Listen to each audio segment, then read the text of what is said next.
नमस्कार साथियों। 5 साल की सीरीज में आप सभी का पुनः स्वागत है। 5 साल बड़े कमाल। अगर आप 5 सालों के पिछले 5 सालों के अगर पेपर देख लेते हैं तो आपको बड़ी आसानी से ये अंदाजा हो जाता है कि भाई परीक्षा का पैटर्न क्या है, किस तरह से सवाल पूछे जाते हैं, तो ये आइडिया हो जाता है। तो हमारे लिए ये पिछले वर्षों के जो पेपर होते हैं एक पथ प्रदर्शक का, मार्गदर्शक का काम करते हैं, मेंटर का काम करते हैं। तो इसी मेंटर के रूप में ही आज मैं पुनः आपके बीच में एक और मजेदार टॉपिक लेकर उपस्थित हूं। आप कहेंगे मजेदार, में कहूंगी बिल्कुल हाँ। आप पूछेंगे कौन सा, तो वो है विलोम शब्द। हम पढ़ेंगे आज विलोम शब्द। पिछले 5 सालों में विलोम शब्दों को लेकर क्या क्या सवाल पूछे गए हैं। आप ये कहेंगे कि मैडम विलोम शब्द कोई पढ़ने की चीज होती है क्या, कितने आसान है, हमको आते हैं। लेकिन साथियों, जहां आते हैं, असल में जहां जो हम सोचते हैं कि भाई ये हमें आता है, हम वहीं गलती करके आते हैं।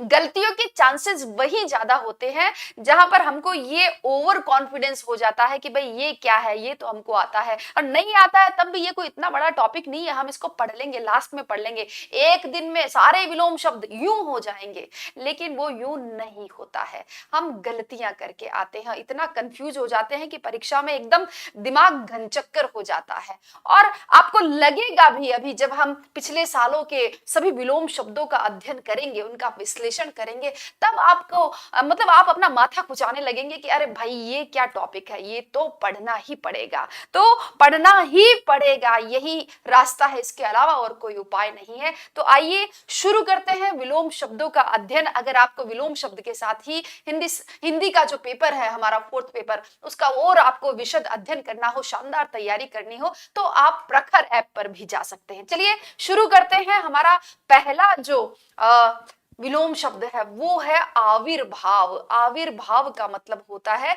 कि कोई चीज का किसी चीज का उद्भव होना, प्रकट होना, उसकी उत्पत्ति होना, तो आविर्भाव हुआ। तो आविर्भाव, इसका उल्टा क्या हो जाएगा, इसका उल्टा हो जाएगा तिरोभाव। तो तिरोभाव हो सकता है कि 50% विद्यार्थियों को ये आता हो, थोड़ा मुश्किल है तिरोभाव।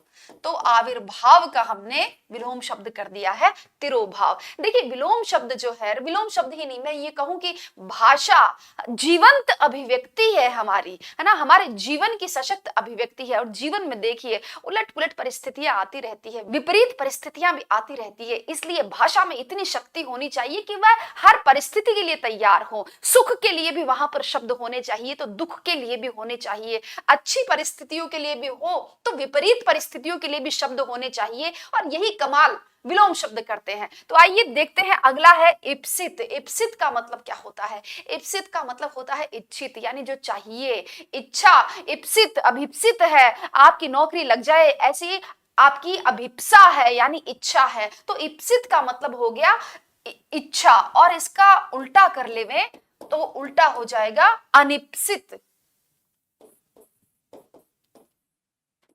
अनिप्सित करें। चलिए आगे बढ़े। आगे पूछा गया है पौरस्त्य। आप कहेंगे ये क्या होता है भाई, पौरस्त्य भला क्या बला हो गई है? लेकिन बला नहीं है, पौरस्त्य यानी पूर्व का। और पाश्चात्य अगर हम कहें, पौरस्त्य के साथ ही हम पौर्वात्य भी कह सकते हैं। पौर्वात्य मतलब पूर्व का, पौरस्त्य मतलब पूर्व का। लेकिन हम कहेंगे इसका उल्टा, तो उल्टा होगा पाश्चात्य। आप समझते हैं, सुनते हैं, पाश्चात्य संस्कृति, पाश्चात्य संस्कृति के प्रभाव से ऐसा हो रहा है। तो वैसे ही है, पाश्चात्य का विपरीत क्या है? पौरस्त्य। पाश्चात्य में यहां पर लिख देती हूं, पाश्चात्य। तो इसी तरह से और दिशाओं के नाम भी है, बड़े टिपिकल है। मैं आपको बताऊं, जैसे अगर आप ये बता पाए कि भाई इसका क्या विलोम शब्द होगा तो मैं मान जाऊंगी। देखिए वो दिन रात, भाई बहन, दाल भात, माता पिता, ये वाले पूछने वाले, ये विलोम शब्द वाला, ये टाइम गया, इस तरह के नहीं पूछे जाते हैं। आप सोचिए कि भाई ऐसे पूछे जाएंगे, इतने सरल विलोम शब्द नहीं पूछे जाते हैं। अगर आप इनमें से किसी का विलोम शब्द बता पाए, चलिए मैं लिख के बताती हूँ, अगर आप इनमें से किसी भी का भी विलोम शब्द बता पाए तो मैं मानूंगी आपको, या आप अपने खुद ही अपना मूल्यांकन स्वयं कर लेवे कि क्या होगा। चलिए चलिए बताएं, सोचिए कि मसृण का विलोम शब्द क्या होगा, विभावना का विलोम शब्द क्या होगा, ये बताएं। देखिए दिमाग अपना दौड़ाए, तांडव का विलोम शब्द क्या होगा। चलिए ये नहीं पता तो राका का बता दीजिए। चलिए ये बताएं, श्वास तो हम लेते हैं, श्वास का विलोम शब्द क्या होगा। ये सोचिए कि निश्चेष्ट का विपरीत शब्द निश्चेष्ट है, ये निश्चेष्ट का विपरीत शब्द क्या होगा। मैंने देखिए, और तृष्णा है, तृष्णा का विलोम शब्द क्या होगा। मैंने 6-7 यहाँ पर लिखे। राज्य की सर्वोच्च प्रशासनिक सेवा, सर्वोच्च सेवा क्या है, आरएएस है। अगर वहां पर आपको ये नहीं आए, क्योंकि अब जमाना इनके पूछने का है, इतना टिपिकल आपसे वो पूछेगा, इस तरह का जाल आप पर फेंकेगा पेपर सेटर की आप उसके चंगुल में आराम से फंस जाएंगे। और विलोम शब्द वाला जो सेक्शन है प्रश्न वाला, तो विलोम शब्द वाले सेक्शन में आपको वो बड़ी आसानी से फंसा लेगा, आसानी से आप यहाँ पर मात खा जाएंगे, ये नहीं आएंगे आपको। तो इनका अध्ययन करना पड़ेगा। तो इनका अध्ययन आप प्रखर के भी साथ में कर सकते हैं। फिलहाल चलिए हम यहाँ पर आगे बढ़ते हैं कि और इनके क्या क्या पूछे गए हैं गत वर्षों में। तो गत वर्षों में पूछा गया है स्वकीय। स्वकीय का विपरीत क्या होगा। स्वकीय और परकीय नायिका होती है, आपने पढ़ा होगा। तो स्वकीय का परकीय हो जाएगा आपके विलोम शब्द। चलिए आगे देखिए, कृतज्ञ। कृतज्ञ का मतलब क्या होता है। कृतज्ञ का मतलब होता है किए गए उपकार को मानने वाला। किसी ने हम पर उपकार किया तो हमने उसका उपकार माना, एहसान माना, तो इसका मतलब हम क्या है, हम कृतज्ञ है। और अगर हमने उपकार नहीं माना, हम एहसान फरामोश हो गए, तो कृतज्ञ का विपरीत हो जाएगा क्या, कृतज्ञ।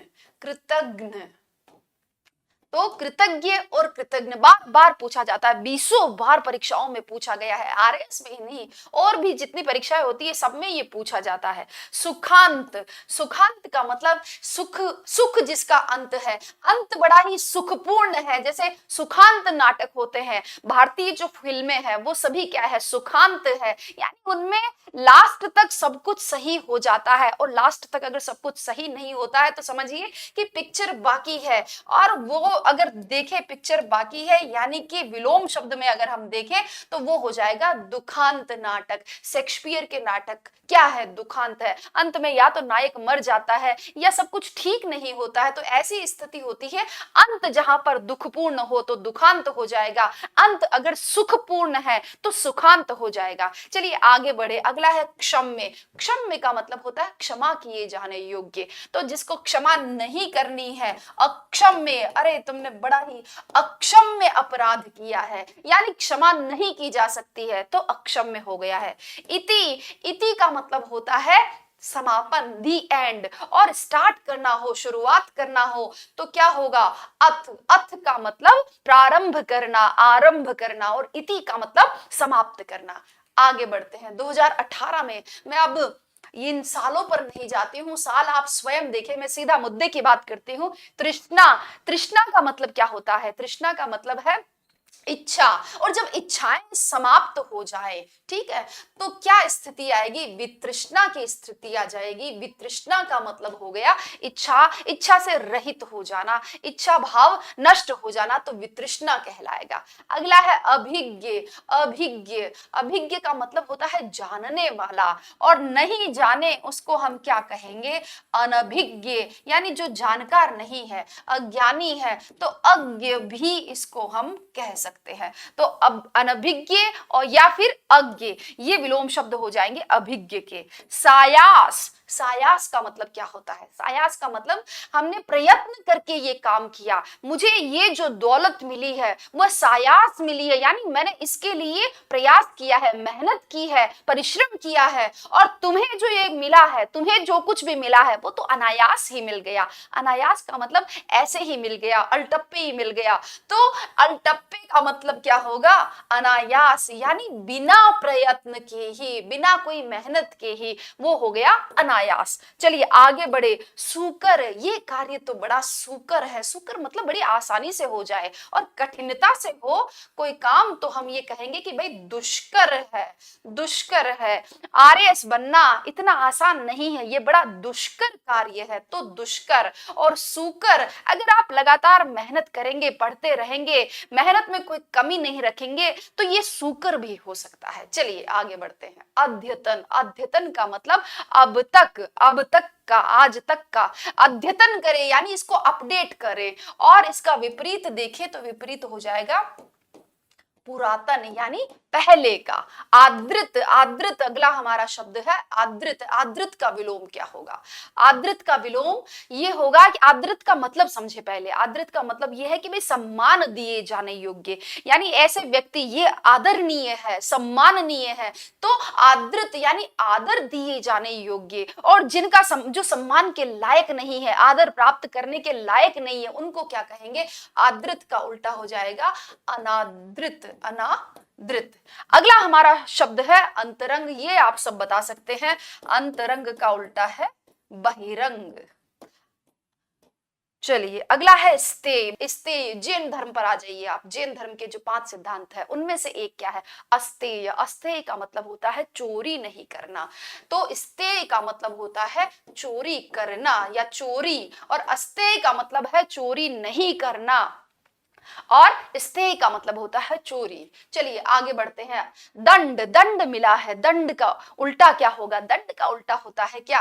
आप कहें क्षमा, कहें तो हम क्षमा भी कह सकते हैं। भाई एक तो दंड देवे, नहीं नहीं चलो उसको क्षमा कर दिया जाए। और दूसरा ये भी हो सकता है पुरस्कार। आप ये कहेंगे कि क्या मैडम एक शब्द के लिए दो दो भी विलोम शब्द हो सकते हैं क्या? तो मैं कहूं बिल्कुल हो सकते हैं साथियों, बिल्कुल हो सकते हैं। जो विलोम शब्द होते हैं इनका प्रयोग आपको शब्द की प्रकृति के अनुरूप, उसके स्तर के अनुरूप, और उसके भाव के अनुरूप, उसकी भाषा के अनुरूप करना चाहिए। कसूरवार एक शब्द है, मैं यहाँ पे आपके लिखूं, यही लिख देती हूँ। एक शब्द है कसूरवार, ठीक है।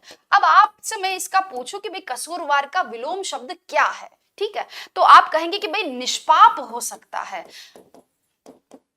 कसूरवार का मतलब जिसने कोई कसूर किया है, कोई दोष किया है, दोषी है, तो उसको हम कहेंगे कि भाई कसूरवार है। और इसका उल्टा क्या होगा? आप कहें निष्पाप, तो बिल्कुल भाव तो वही है, जिसने कोई पाप नहीं किया, जिसने कोई दोष नहीं किया तो निष्पाप है। लेकिन ये इसका विलोम शब्द नहीं हो सकता है, क्योंकि ये तो है एक विदेशी भाषा और ये है एक संस्कृत निष्ठ शब्द। तो यहाँ पर जो मैं आपको बात समझाना चाह रही हूं वो ये है कि कोई भी विलोम शब्द आप लगाएं किसी शब्द के लिए, तो आप देखें क्या उसकी प्रकृति के अनुरूप है, क्या उसके भाव के अनुरूप है, भाषा के अनुरूप है, उसके स्तर के अनुरूप है। तो कसूरवार के लिए निष्पाप नहीं होगा, कसूरवार के लिए होगा बेकसूर ही होगा, बेकसूर ही यहाँ पर उचित इसका विलोम शब्द होगा। और अभी जो बात आई कि भाई एक शब्द के लिए क्या एक से अधिक विलोम शब्द हो सकते हैं, तो मैंने आपको कहा कि भाई बिल्कुल हो सकते हैं। कैसे? जैसे मैं आपको ये बताऊं, आपको एक एग्जांपल से। एक शब्द है राजा, ठीक है। अब राजा का विलोम शब्द क्या होगा? राजा का विलोम शब्द होगा, अगर देखें तो प्रजा।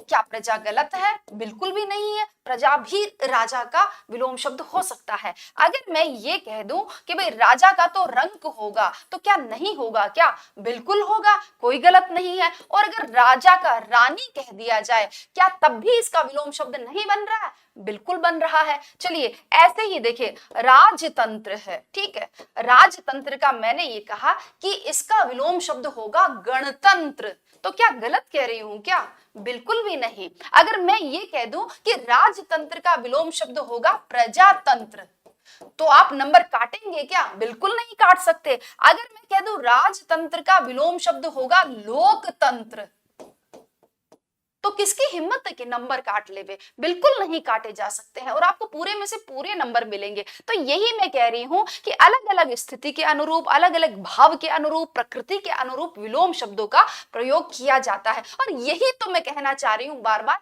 कि यही तो भाषा की जीवंतता है, यही तो भाषा की समृद्धता है। तो इसको पकड़े, अगर आप इसको पकड़ते हैं तो निश्चित रूप से आप जीत में रहेंगे। चलिए आगे बढ़ते हैं। हमने देखा था दंड। दंड का हम क्षमा भी कर सकते हैं और पुरस्कार भी कर सकते हैं। अगला है रित।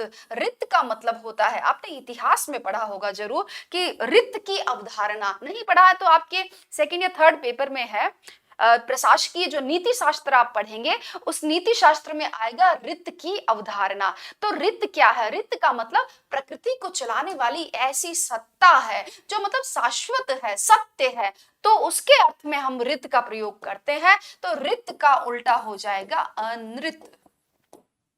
चलिए आगे बढ़ते हैं। अगला है समास। क्या गजब का है, बहुत सरल है लेकिन बड़े बड़ों की छक्के छुटा दे, ऐसा ये विलोम शब्द यहाँ पर इसका पूछा गया है। शब्द है समास। अब समास का क्या बनाएंगे? बच्चे पढ़ते रहते हैं, भाई संधि पढ़ा आपने, समास पढ़ा, तो समास का कर देते हैं चलो संधि। दिमाग में झट से ये आता है कि चलो क्यों ना इसका संधि कर दिया जाए। समास और संधि थोड़ा उल्टा उल्टा सा ही लगता है, लेकिन ये यहाँ पर नहीं है। संधि का विलोम शब्द होगा विग्रह। विग्रह या विच्छेद, इधर लिख देती हूं, विग्रह कहेंगे या कहेंगे विच्छेद, संधि विच्छेद करना। और समास, समास का मतलब होता है किसी बात को अगर हम संक्षिप्त में कहें, है ना, संक्षिप्त में कहें, संक्षेप में कहें, तो वो भाव होता है समास का भाव। और व्यास इसका उल्टा हो जाएगा। व्यास का मतलब बड़ा विस्तार से, यानी उसको विस्तार देना। तो ये समास का विपरीत शब्द होगा व्यास। चलिए अगला शब्द देखते हैं। अगला है ग्राह्य। इसको ग्राह्य, ये ग्राह्य है। तो ग्राह्य यानी ग्रहण करने योग्य, और जो ग्रहण करने योग्य नहीं है वो है त्याग करने योग्य। तो ग्राह्य का विपरीत शब्द लिख देते हैं त्याज्य। त्याज्य मतलब त्याग करने योग्य। और देखिए और क्या पूछा गया है, विधि सम्मत। भाई आपको विधि सम्मत काम करना है, क्या नहीं करना है? विधि विरुद्ध नहीं करना है। तो समझ गए होंगे इसका क्या होगा विलोम शब्द, विधि विरुद्ध। अगला है तिरस्कार। भाई मैं वहां गया, मेरा बड़ा तिरस्कार हुआ, लेकिन आप वहां गए, आपका बड़ा क्या हुआ? सत्कार। ठीक है, तो सत्कार इसका उचित शब्द होगा। सत्कार, तिरस्कार के लिए हम प्रयोग करेंगे विलोम शब्द सत्कार। अगला है संश्लेषण। संश्लेषण का मतलब होता है कि भाई चीजों को जोड़ना, उनको मिलाना, संश्लेषण करना, उनका योग करना, जोड़ना। ठीक है, और इसका उल्टा अगर उनको अलग करना हो, उनको विस्तार देना हो, अलग अलग भागों में बांटना हो, तो विश्लेषण करना। तो संश्लेषण का उल्टा हो जाएगा विश्लेषण। अगला है अनिर्वचनीय, यानी अवर्णनीय, अकथनीय, उल्टा हो जाएगा निर्वचनीय, यानी कहने योग्य या फिर व्याख्या किए जाने योग्य। तो इसी के साथ ही ये जो 5 साल के विलोम शब्द है वो यहाँ पर समाप्त होते हैं। आगे मिलते हैं अगली और एक कड़ी में, 5 साल की सीरीज को आगे और हम इसको पूरा करेंगे। तब तक के लिए धन्यवाद और बेस्ट विशेष।